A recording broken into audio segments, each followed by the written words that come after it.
Salut, c'est Anne-Julie et aujourd'hui je te fais une vidéo pour t'expliquer les 5 étapes qui vont te permettre de reprendre ton pouvoir, ta confiance en toi grâce au yoga. Le yoga nous offre donc plein d'outils et on va voir aujourd'hui donc 5 étapes. La première étape c'est de voir et d'écouter, écouter, voir à chaque fois que tu donnes ton pouvoir. Donc avant de pouvoir le reprendre, c'est important de passer par cette phase de conscientisation de on est en train de le donner. Donc là, ça fait référence au sixième chakra, cette idée de voir, de prendre du recul, de s'observer et de sortir en fait de cette illusion et d'être vraiment dans la vérité, d'admettre que on est en train de donner notre pouvoir. Donc, à travers une pratique de yoga que je te propose sur ma plateforme, on va voir comment est-ce qu'on fait pour l'entendre, la voir, cette petite voix à l'intérieur de la tête à chaque fois qu'on nous dit, qu'on se dit à soi-même j'y arrive pas, qu'on s'auto-sabote et que du coup on est en train en fait de donner son pouvoir, mais il y a plein d'autres façons de le faire. Par exemple la phrase du type ah ben j'ai réservé ce cours, j'espère que ça va être bien. Ben, en fait, non, et n'espère pas, fais en sorte que ce soit bien, et ça va être bien si tu décides que ce soit bien.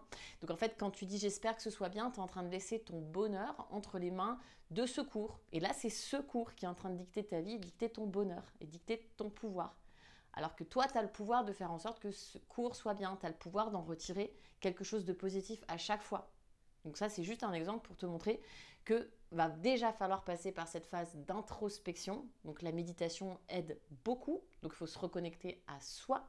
Et donc c'est ça qu'offre le yoga, c'est une reconnexion à soi. On se reconnecte au corps, on se reconnecte au ressenti, on se reconnecte à nos émotions. Et c'est un peu le travail le plus difficile à faire honnêtement parce que on va pas pouvoir se mentir, on va être obligé à un moment donné de voir les choses en fait. Quand on pratique les asanas, on développe plein d'autres choses, la concentration. En tout cas, si on pratique consciemment et qu'on progresse, évidemment. Pas si on fait n'importe quoi sur le tapis et qu'on laisse du coup les autres dicter notre pratique à notre place et qu'on s'enferme dans des dogmes et une idéologie et qu'on n'essaye pas de comprendre ce qui se passe dans notre corps, c'est sûr que ça ne marche pas. Mais si on pratique consciemment et qu'on fait l'effort, on fait cette discipline, parce que le yoga c'est ça, c'est une discipline qui nous apporte quelque chose de mieux, c'est un rituel et c'est de la constance, le yoga. Donc le yoga nous aide déjà à voir lorsque on n'est pas en train d'être dans notre potentiel, mais on est en train de laisser en fait les rênes à quelqu'un d'autre. Une fois qu'on a vu on était en train de donner le pouvoir, on va tout de suite déjà pouvoir se dire stop. Donc je m'arrête, stop, je vois, je conscientise, j'accepte, c'est ok. Je me mets en mode tolérance et bienveillance envers moi-même. Je vais pas me flageller parce que ça sert à rien. Par contre, je peux en tirer une leçon et je peux commencer à réfléchir. Ah, ok, là, je suis en train de faire ça. Je prends des notes. Ok, là, j'ai fait ça. Là, j'ai dit cette phrase. Maintenant, il va falloir que je transforme. Stop et transformer. Donc, c'est d'abord voir, intellectualiser, s'arrêter. Et ensuite, on va voir l'étape numéro 2 qui va être d'être osé, être soi. Donc, il y a un outil formidable et pour moi il est indispensable, il fait partie intégrante du yoga, c'est le chant, le mantra, qui nous oblige en fait à être nous-mêmes. Mais alors, il y a plein d'autres outils.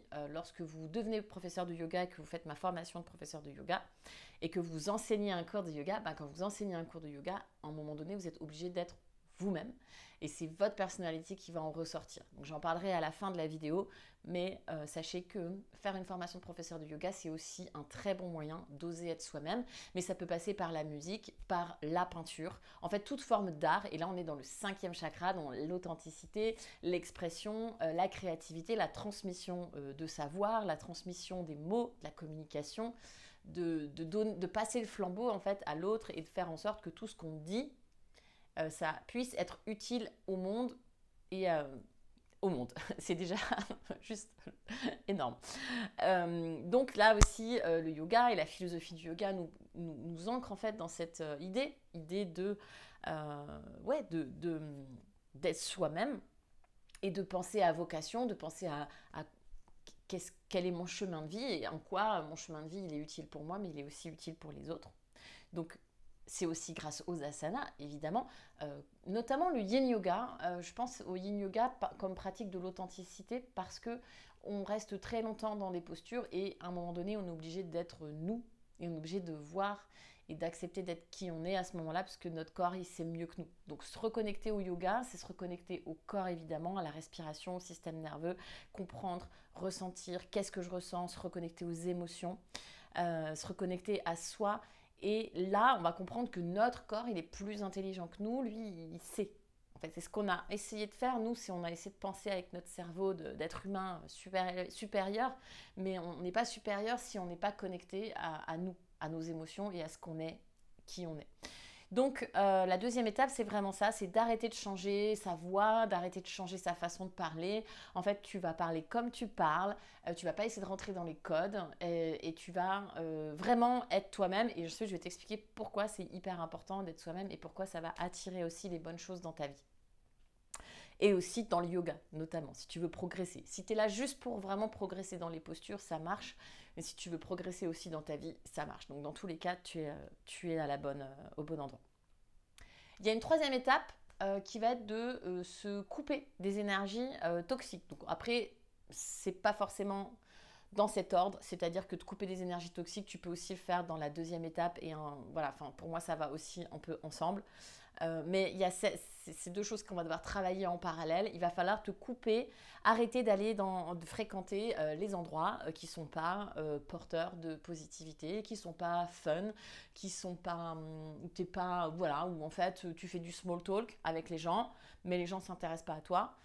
Toi, tu t'intéresses à eux, mais eux ne s'intéressent pas à toi. Ou ils font un peu semblant de s'intéresser à toi, mais ils ne t'ouvrent pas la porte, mais en fait tu rentres pas dans leur cercle, mais en fait ils racontent pas leur vie, mais en fait ils se livrent pas, et en fait on reste en surface, on reste en surface, on reste en surface. Donc ça, pareil, ça sert à rien. Perdre du temps dans des dîners, ça sert à rien si c'est pas ton truc. Si tu préfères les soirées pizza bière que les grands dîners, fais des soirées pizza bière. Donc ça va être aussi de se couper et de s'engager en fait à se dire ça je veux plus dans ma vie. Et donc c'est un peu dur parce que parfois on comble le vide. Et donc on va faire des dîners parce qu'on va combler le vide, mais en fait on préfère, en fait on serait beaucoup mieux à la maison, tout seul, passer un coup de fil à votre maman, faire autre chose. Donc il y a vraiment cette idée, et ça fait aussi énormément référence à la manifestation, si c'est quelque chose qui vous intéresse, mais lorsqu'on est entouré d'énergie négative, on va manifester de la négativité, mais aussi tout simplement parce que notre cerveau il fonctionne comme ça, notre cerveau il ne comprend pas la négation. Si je dis je ne veux pas grossir, en fait je vais grossir quoi. Voilà. Si je dis je veux pas poser les pieds au mur en handstand, en fait voilà. Donc ça va pas fonctionner. Donc dans la vie c'est pareil. Si je me dis tout le temps je veux pas ça, ça va pas fonctionner. Donc se couper des énergies toxiques oui, mais pour aller vraiment chercher qu'est-ce qu'on veut. Moi je veux des soirées bière pizza. Je veux des conversations profondes avec les gens. Donc tu vas vraiment arrêter de t'entourer des personnes négatives et tu vas appliquer le principe c'est un yoga sutra de Patanjali, c'est Pratipaksha Bhavana, j'en parle dans mon livre. C'est un mantra ou en tout cas un sutra, un tout petit bout du bouquin. Ça veut dire en fait renverse ta façon de voir les choses. Donc c'est aussi pour moi énormément lié au troisième œil. C'est notre façon de voir les choses. Donc, il va falloir non seulement te couper des énergies négatives et surtout t'engager à le faire. Parce que je suis sûre que si tu m'écoutes, tu le sais déjà. Tu sais qu'il ne faut pas s'entourer des énergies négatives et tu vas attirer les énergies négatives, tu vois. En tout cas, pas les bonnes personnes, etc. Et tu sais que si tu veux attirer les bonnes choses, il faut que toi aussi, tu vois, tu émanes des bonnes choses. Bon, ça, tu le sais. Mais on va voir que en pratiquant toutes les semaines, en utilisant la pratique, le tapis, on s'engage et on y va et on le fait cette fois-ci. Et là, tu vas t'engager avec moi puisque tu vas t'engager, tu vas t'abonner sur ma plateforme, tu vas me voir tous les lundis en live ou alors tu vas me voir tous les jours si tu prends des pratiques courtes et des replays, etc. Mais toi et moi, on va s'engager ensemble et on va le faire en fait. Et moi, je suis là aussi pour ça, pour te rappeler que tu t'es engagé. Donc, on arrête les énergies négatives, on arrête de fréquenter les lieux qui ne sont pas porteurs de sens pour toi et on change notre façon de voir les choses. Et donc, on peut trouver, je prends toujours cet exemple de, moi j'habite à Paris, on peut trouver Paris horrible, on peut trouver Paris nul. Pourquoi il y a des gens qui trouvent Paris horrible et nul? Il y a des gens qui se disent, mais Paris c'est l'horreur, c'est la pollution, c'est la ville, c'est le bruit, il y a des gens partout, voilà, j'en sais rien. Et puis il y a des gens qui se disent mais Paris c'est génial, mais tu te rends compte, je peux aller partout dans le monde, il y a des aéroports partout, c'est trop bien, il y a tout le temps du job, il y a tout le temps des opportunités, c'est trop cool, il y a tout le temps des mondes, il y a les restos qui sont ouverts jusqu'à 5h du matin, tu vois, donc pourquoi il y a des gens qui trouvent ça génial et des gens qui trouvent ça nul? Bah, en fait, bien sûr, on n'est pas au même endroit, on n'a pas la même vie, on n'en est pas au même stade de notre vie, peu importe, mais tu vois bien qu'en fait, tu peux voir les choses différemment.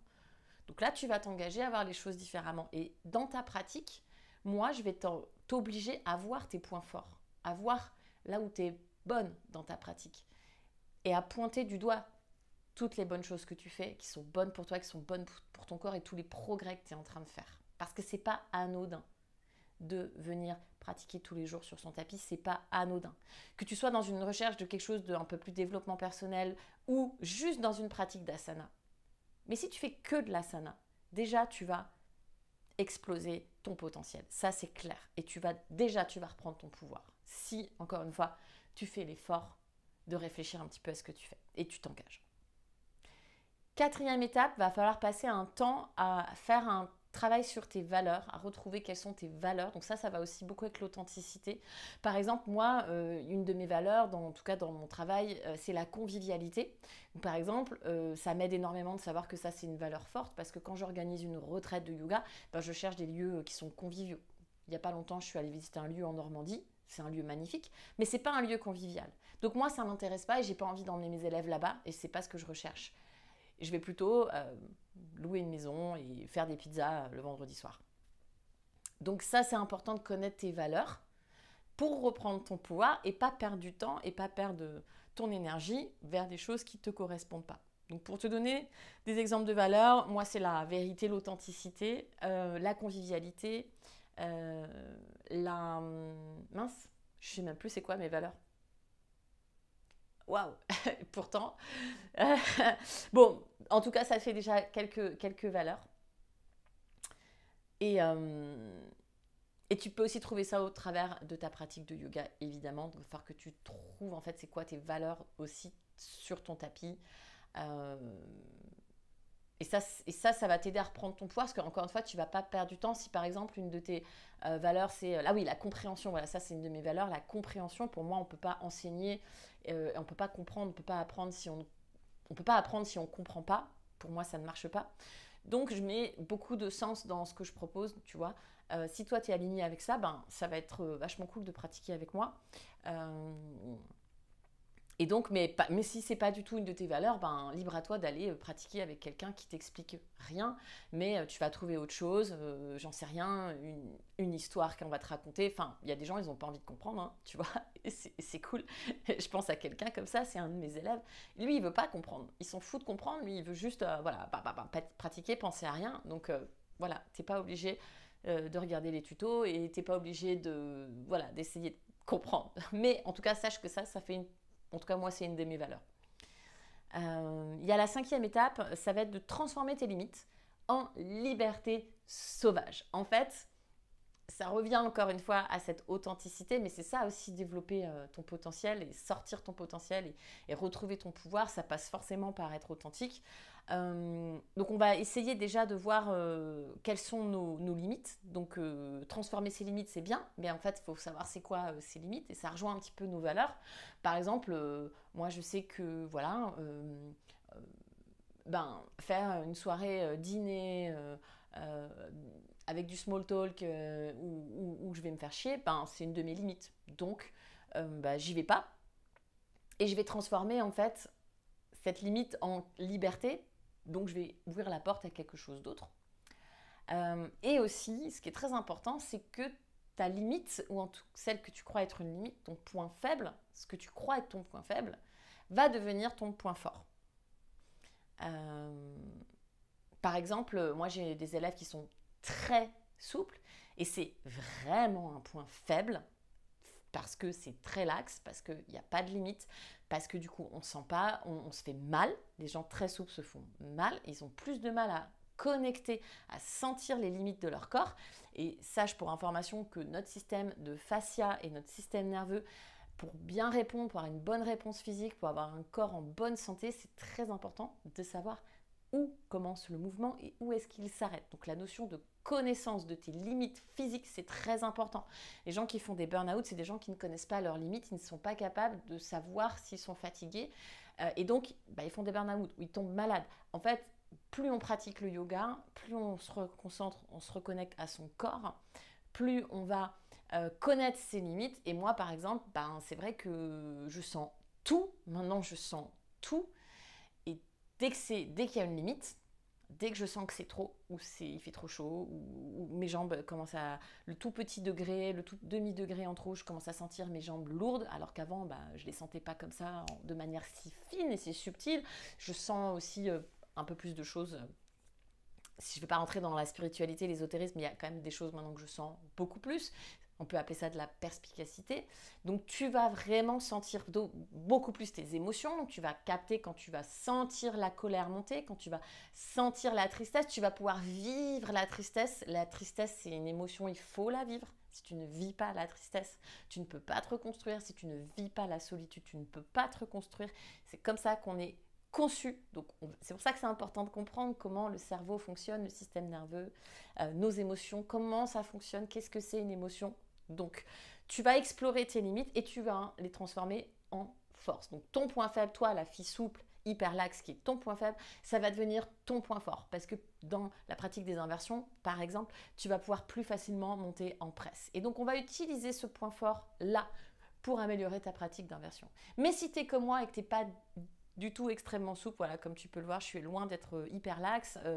C'est pas grave parce que tu vas avoir plus d'impulsivité, plus d'implosivité dans le mouvement et tu vas aussi améliorer ta pratique d'inversion par l'implosivité. Donc c'est important de connaître tes limites et tu vas la transformer en point fort. Et dans la vie, c'est pareil. Si tu crois que tu as un défaut, si tu crois que tu as une blessure, si tu crois que tu as quelque chose en fait qui te limite, sache que tu vas pouvoir le transformer en quelque chose d'un point fort. Moi, par exemple, je peux te dire, mon point faible dans la vie, c'est d'être un peu extraterrestre, et notamment dans le monde du yoga, parce que c'est vrai que j'ai une pratique qui est très moderne, qui n'est pas du tout gourouisée, qui n'est pas du tout idéologique, qui n'est pas du tout hindou, focus très indienne, etc. Donc c'est vrai que je ne suis pas la prof de yoga à laquelle on s'attend, tu vois. Moi, voilà, je te parle de pizza depuis tout à l'heure, voilà, je te parle de convivialité, alors qu'en fait, on pense tout de suite que le yoga, c'est quelque chose de très austère, alors que moi, je ne suis pas du tout austère.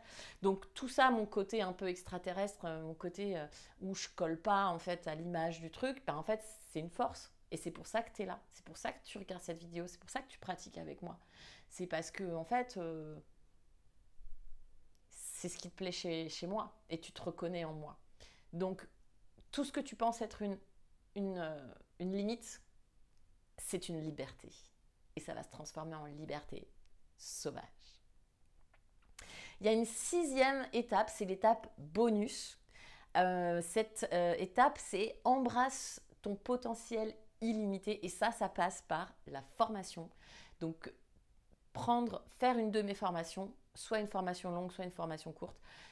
Bien sûr, celle que je recommande le plus, c'est la formation initiale 200 heures parce que c'est la formation qui va te permettre d'exploser ton potentiel parce que tu vas apprendre, je ne vais pas te le cacher, beaucoup plus de choses que juste si tu pratiques en ligne avec moi. On va vraiment passer des journées ensemble, on va avoir des intervenants, on va aller très en profondeur dans l'anatomie, etc., dans la philosophie, etc., et comment ça fonctionne là-dedans, dans la tête. Mais ouais, et donc ça c'est une chose, mais la deuxième chose c'est que tu vas exploser ton potentiel parce que tu vas voir que tu es capable de faire un truc que tu n'aurais jamais pensé être capable, c'est-à-dire donner un cours de yoga. Tu vas donner un cours de yoga dans ma formation, le jour de ton examen, un cours de 45 minutes. Mais entre-temps, tu vas donner plein de petits cours de 10, 15, 20, 30 minutes, 45, 1 heure, et tu vas voir, tu crois que tu n'es pas capable, mais tu vas voir à quel point tu es capable de l'incapable. Et c'est ça, en fait, la finalité derrière, c'est d'aller chercher dans la difficulté à te reconstruire. C'est comme ça qu'on se reconstruit. Sortir de ta zone de confort et tu vas exploser. Et moi, j'ai formé plus de 150 profs. Je les ai toutes vues exploser. Exploser, dans le bon sens du terme. Transformer. mais devenir des femmes, là je pense à quelqu'un, mais c'est plus la même personne. On la voit, moi je la vois très souvent parce que elle bosse dans un endroit où je bosse et mon mec bosse à cet endroit et il me dit oh là là, je me rappelle quand elle est arrivée, je me rappelle la première fois que je l'ai vue, je l'ai trouvée, je la trouve transformée, on voit sur son visage, elle est plus lumineuse, elle a vachement plus confiance en elle, ah là là, elle est agréable cette personne, elle est maligne, elle est waouh, elle est... Alors que cette nana, elle était démolie quoi. Elle était démolie quand elle a commencé la formation ou avant de commencer la formation et c'est ce qui l'a emmenée à la formation. Donc tu peux exploser ton potentiel en venant faire une formation. Tu peux la faire en ligne sur ma plateforme, bien sûr, je t'accompagne. Moi, je t'accompagne. Je te réponds, on fait des vidéos, on se parle, on se fait des zooms. Je suis ton coach personnel pendant cette formation. Alors, je te retrouve très vite sur ma plateforme. À bientôt. J'espère que ces 5 étapes vont te faire grandir.